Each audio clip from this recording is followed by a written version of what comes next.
ماں کی عظمت، ماں کی عزت کیا کریں۔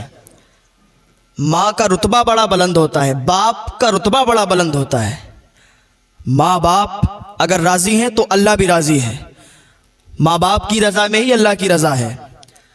اگر آپ نفل نماز پڑھتے ہو اور ماں باپ میں سے کوئی بھی آپ کو بلائے تو آپ اس کی بات کا جواب دیں، لبیک کہتے ہوئے ان کے سامنے حاضر ہوں۔ ایک عابد شخص تھا، عبادت گزار تھا، رات و دن اللہ تعالیٰ کی عبادت کرتا رہتا تھا۔ ایک دن ان کی ماں ان سے ملنے کے لیے آئی۔ یہ شخص نفل نماز پڑھ رہا تھا۔ ان کی ماں نے آواز دی، بیٹا میں آئی ہوں، میں تجھ سے ملنا چاہتی ہوں، میں تجھ سے ملاقات کرنا چاہتی ہوں، بیٹا مجھ سے مل لے آ کے، مجھ سے دو باتیں کر لے آ کے۔ لیکن یہ نفل نماز پڑھ رہا تھا۔ اس نے سوچا یا اللہ میں نماز پڑھ رہا ہوں، نماز توڑوں یا ماں سے ملاقات کے لیے جاؤں؟ یا اللہ ادھر ماں بیٹھی ہوئی ہے، ماں مجھ سے ملاقات کرنے کے لیے آئی ہے اور میں تیری عبادت کر رہا ہوں، نفل نماز پڑھ رہا ہوں، یا اللہ میں کیا کروں؟ تو اس نے نماز کو ترجیح دی اور ماں سے بات نہیں کی، ماں کے پاس نہیں گیا۔ ماں واپس لوٹ گئی۔ دوسرے دن پھر ماں آئی۔ ماں نے پھر اپنے بیٹے کو آواز دی، بیٹا میں تجھ سے ملنے کے لیے آئی ہوں، میں تجھ سے ملاقات کرنے کے لیے آئی ہوں، بیٹا دو تین باتیں مجھ سے کر لے، بیٹا میرے پاس بیٹھ جا، مجھے سکون حاصل ہو جائے گا۔ یہ پھر نفل نماز پڑھ رہا تھا۔ فوراً اس نے اللہ کی بارگاہ میں عریضہ پیش کیا، یا اللہ میں نماز توڑوں تو ماں کے پاس جاؤں؟ اس نے نماز نہیں توڑی، پھر اس نے نماز کو ترجیح دی، نفل نماز کو ترجیح دی اور ماں سے ملاقات نہیں کی۔ ماں کا دل ٹوٹ گیا۔ ماں مایوس ہو کے پھر گھر واپس چلی گئی اور ماں نے اس کے لیے بد دعا کر دی، یا اللہ یہ مجھ سے ملاقات کرنے کے لیے نہیں آیا، اے میرے پروردگار اس کو تو ذلیل و رسوا کر، اور جب تک اس کو موت نہ دینا جب تک یہ ذلیل و رسوا نہ ہو جائے۔ وہ عابد شخص، وہ عبادت گزار شخص، ہر وقت اللہ کی عبادت کرنے والا، ماں سے صرف ملاقات نہیں کی، اس وجہ سے ماں نے بد دعا دی تو دیکھو کیا ہوتا ہے۔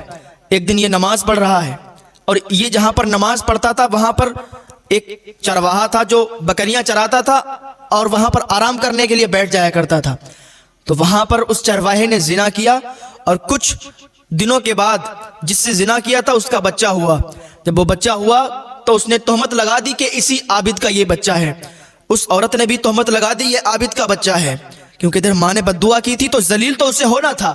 اس عابد شخص پر جب تہمت لگی تو لوگ آ گئے، اپنے اپنے ہاتھوں میں لاٹھی لے کے لوگ اس کے دروازے پر آ گئے جہاں پر وہ عبادت کرتا تھا اللہ تعالیٰ کی۔ اس کے عبادت خانے کو توڑنے لگے، اس کو بلانے لگے، باہر نکل، تو عابد کی شکل میں شیطان ہے، تو نے ایک لڑکی سے زنا کیا اور وہ بچہ پیدا ہوا تو تم ماننے کو بھی تیار نہیں ہے۔ لوگ اس کو برا بھلا کہنے لگے، ذلیل کہنے لگے، ذلیل کرنے لگے، اور لوگوں نے اس کے عبادت خانے کو توڑنا شروع کر دیا۔ یہ باہر نکلا، لوگوں سے لاکھ گناہ کہتا رہا کہ میں نے یہ نہیں کیا ہے، میں گناہگار نہیں ہوں، میں نے زنا نہیں کیا، اللہ کے واسطے میری بات مان لو۔ لیکن کون مانتا؟ اس عابد انسان نے سوچا اب کیا کریں؟ اللہ کی بارگاہ میں فریاد کی، اللہ اب میں کیا کروں کہ لوگ ان کو معلوم چلے کہ میں گناہگار نہیں ہوں۔ اس عابد انسان نے کیا کیا؟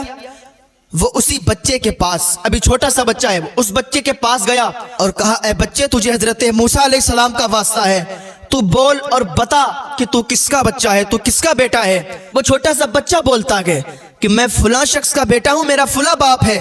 جب اتنا اس نے کہا نا تو مجمع سے نعروں کی صدائیں بلند ہو گئیں اور لوگوں نے اس سے معافی طلب کی اور کہا، میں نے جو تمہارا گھر، تمہارا عبادت خانہ توڑا ہے میں اس کو صحیح کر دوں گا، سونے چاندی کا بنوا دوں گا۔ اس عابد نے کہا، تم سونے چاندی کا مت بنواؤ، جیسا میرا عبادت خانہ بنا تھا تم ویسا ہی بنا دو، کیونکہ اسے معلوم تھا کہ ماں نے بد دعا دی ہے، ماں کی بد دعا کی وجہ سے میں یہاں ذلیل ہوا ہوں۔ تو ماں کی بد دعا کبھی مت لینا میرے بھائیو، ماں سے دعائیں ہی لینا، باپ سے دعائیں ہی لینا۔ ماں باپ کے قدموں کے نیچے جنت ہے، ماں کے قدموں کے نیچے جنت ہے تو باپ جنت کا دروازہ ہے۔ اپنے ماں باپ کو سمجھو، جب یہ دنیا سے چلے جاتے ہیں تو ریشم کے تکیے پر بھی نیند نہیں آتی ہے۔ ماں باپ کی عزت کرو، ان کی سیوا کرو۔ انسان کیا سوچتا ہے جب وہ بوڑھا ہو جاتا ہے؟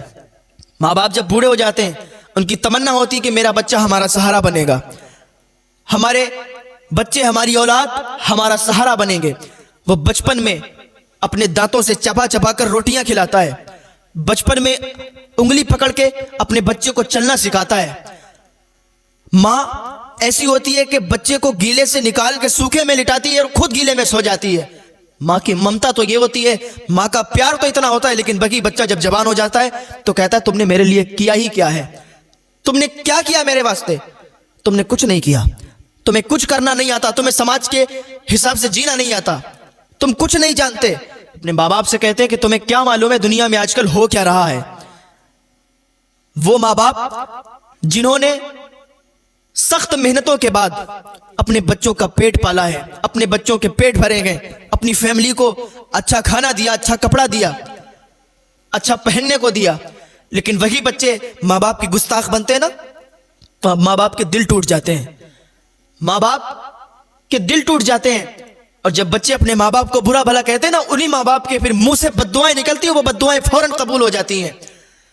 حضور اکرم صلی اللہ تعالی علیہ وسلم فرماتے ہیں صرف 3 لوگوں کی دعائیں بہت جلدی قبول ہو جاتی ہیں. نمبر 1 مسافر کی دعا, نمبر 2 ماں باپ کی دعا, اور نمبر 3 مظلوم کی دعا. اللہ رب العزت کی بارگاہ میں دعا ہے اللہ ہمیں نیک عمل کرنے کی توفیق عطا فرمائے, ماں باپ کی خدمت کرنے کی توفیق عطا فرمائے.